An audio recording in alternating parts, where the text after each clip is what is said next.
Présent en conférence de presse ce vendredi, Thomas Tuchel a réagi à l'incident ayant opposé mardi soir ses deux joueurs, Sadio Mané et Leroy Sané, pendant et après la défaite du Bayern Munich face à Manchester City en Ligue des Champions.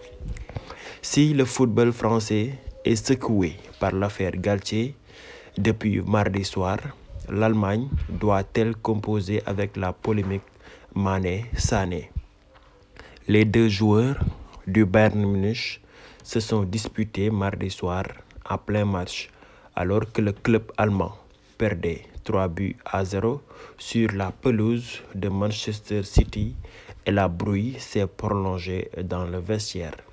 Selon la presse allemande, Sadio Mané a frappé au visage Leroy Sané qui a saigné de la lèvre. Qu'a bien pu dire Sané à Mané pour qu'il s'emporte de la sorte? Le média sénégalais Tagat affirmait hier que Sané, fils d'un papa sénégalais, avait traité Mané de noir de merde. Selon le média munichois, Sané aurait simplement dit à Mané « Laisse-moi tranquille ». De son côté, le Bayern Munich a annoncé ce jeudi avoir suspendu Sadio Mané pour le match de demain face à Hoffenheim et lui avoir infligé une amende qui serait de 500 000 € selon Bild.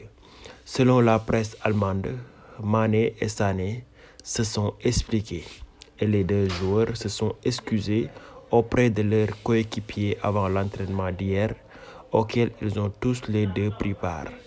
Nous avons tous tout clarifié.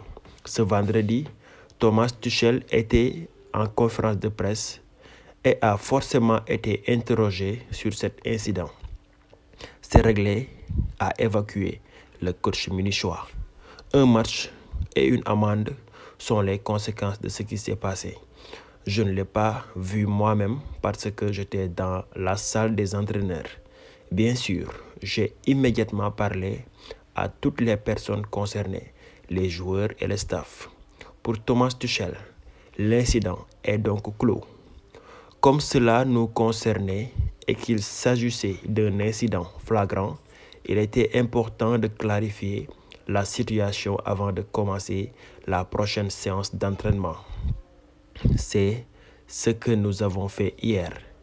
Nous avons tout clarifié avant de pouvoir à nouveau nous entraîner positivement les uns avec les autres.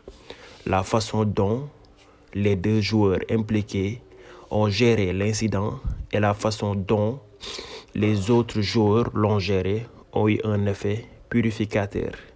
Nous avons eu une atmosphère positive hier et aujourd'hui. Je suis le premier à défendre Mané. Relancé sur Sadio Mané, Tuchel s'est ensuite montré élogieux. Je suis le premier à le défendre. Je le connais depuis très longtemps et je ne le connais que comme un professionnel absolu. Je connais aussi son entourage. Il n'a jamais été coupable de quoi que ce soit. Ce qu'il a fait était contraire au code de conduite. Il l'a reconnu et s'est excusé. Nommé il y a peu sur le banc du Bayern, Tuchel a aussi regretté que cet incident soit sorti dans la presse. Ce serait bien que si quelque chose se passe dans le vestiaire, cela reste dans le vestiaire. Nous n'aurions pas à en parler maintenant. Tout le monde fait des erreurs. Sadio a commis une erreur, mais il a agi de manière exemplaire, tout comme le roi. J'aimerais que cela reste dans le vestiaire.